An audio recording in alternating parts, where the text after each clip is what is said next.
Bismillahirrahmanirrahim. Assalamu alaikum. You're watching Velayat News. I'm Abroo Sabzwari, and now to the headlines for today.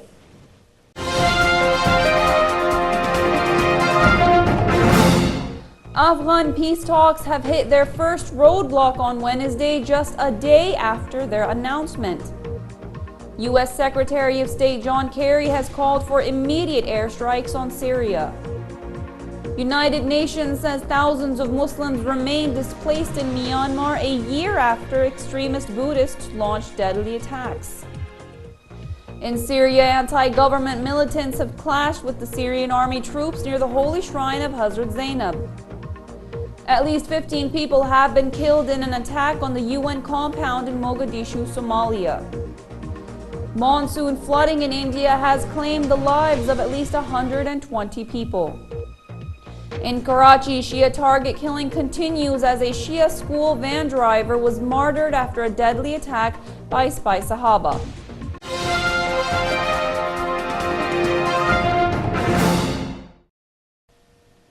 And now the news in detail. Revived Afghan peace talks hit their first roadblock on Wednesday, just a day after they were announced, as Afghan President Hamid Karzai said his government would not join U.S. talks with the Taliban and would halt negotiations with Washington on a post-2014 troop pact.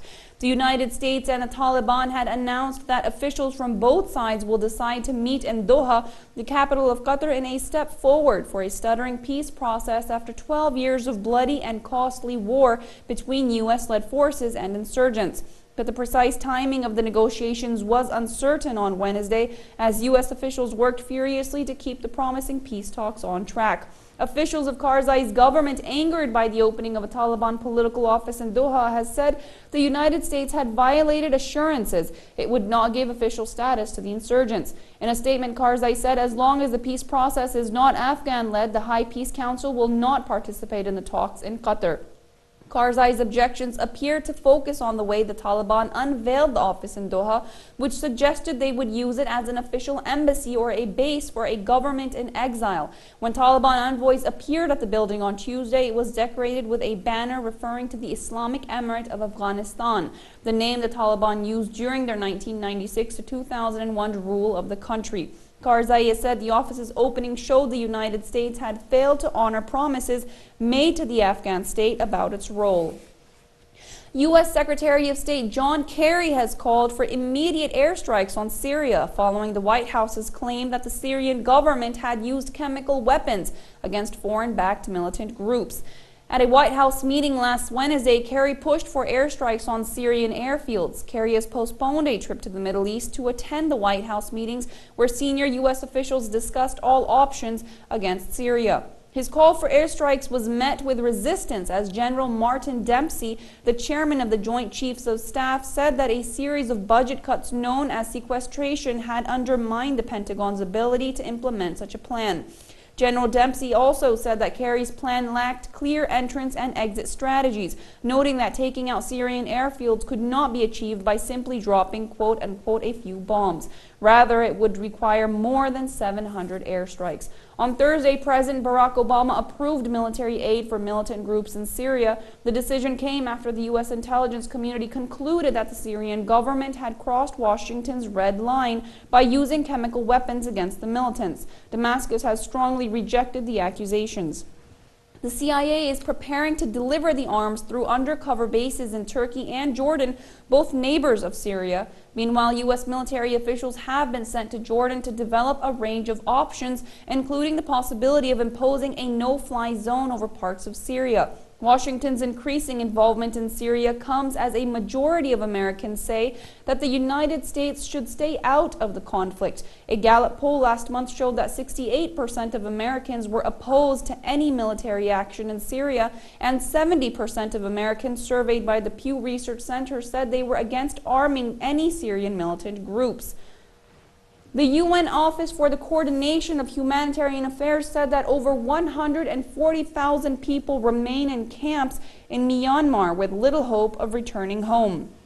The UN sources noted that the violence has claimed up to 167 lives and destroyed more than 10,000 buildings in the troubled region. Myanmar army forces allegedly provided the fanatics with containers of petrol for torching the houses of Muslim villagers who were then forced to flee their homes. Myanmar government has been repeatedly criticized for failing to protect the Muslim minority by international organizations. International and rights groups accuse Myanmar's Buddhists of systematic attacks on Muslims, particularly the Rohingyas. A large number of Muslims have been killed and tens of thousands have been displaced as a result of violence in recent years.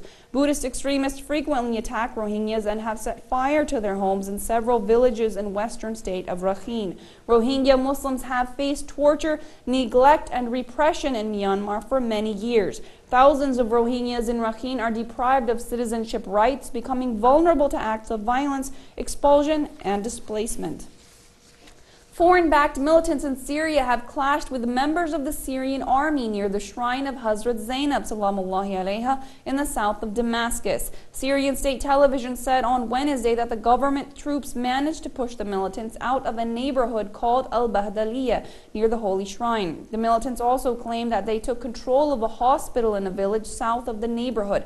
Lady Zainab's shrine is located 16 kilometers south of the capital. Hazrat Zainab salamullahi alayha is the daughter of the first Shia Imam Ali alayhi salam, and Lady Fatima Zahra salamullahi alayha, the daughter of Prophet Muhammad. In May, foreign-sponsored militants desecrated the shrine of Hujr ibn Adi, a close companion of Prophet Muhammad and a staunch supporter of Imam Ali alayhi salam, a northeastern suburb of Damascus, exhumed his body and took it to an unknown location. The Syria crisis began in March 2011, and many people, including large numbers of soldiers and security personnel, have been killed in the violence.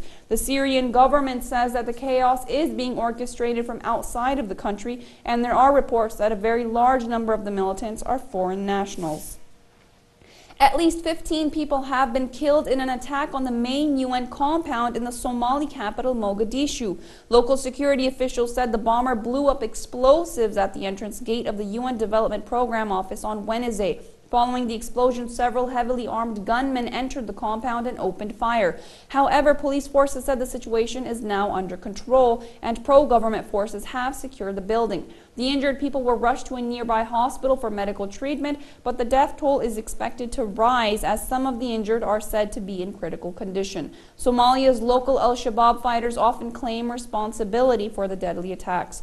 The Somali capital has been the scene of frequent attacks since fighters were driven out of the city 2 years ago. Somalia had no effective central government since 1991, when warlords overthrew former dictator Mohammed Siad Barre. However, lawmakers meeting in Mogadishu elected Hassan Sheikh Mohammed as the new president of Somalia with a big majority in September 2012.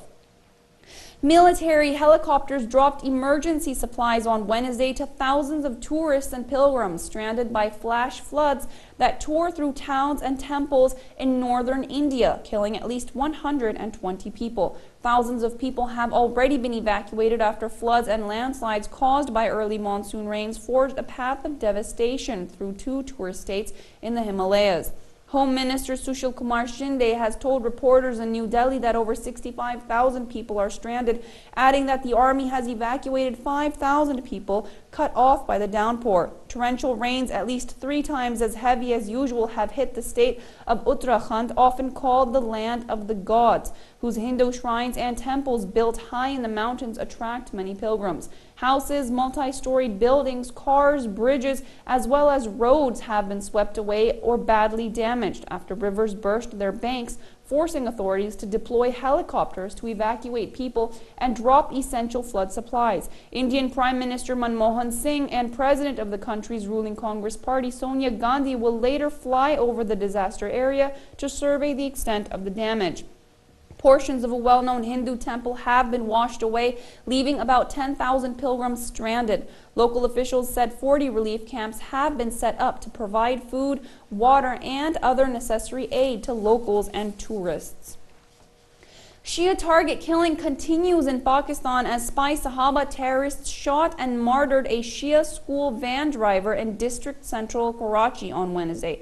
Imran Haider Rizvi, age 32, son of Wazir Haider Rizvi, was martyred in the area of residence near Jafria Imam Bargah in northern Karachi. Imran Rizvi was a school van driver who used to pick up and drop school students. He has left behind a wife and 2 minor daughters. Shia parties and leaders have condemned the targeted murder and demand arrest of the killers. And that brings us to the end of our bulletin today. Many thanks for joining us on Velayat News. If you'd like to share your community's news, you can email us at news@velayattv.org. You can catch up on the latest headlines and more by logging on to our website, velayattv.org, or follow us on our YouTube and Facebook pages, Velayat TV USA. Many thanks for joining us today. Till next time, I'm Abroo Sabzwari.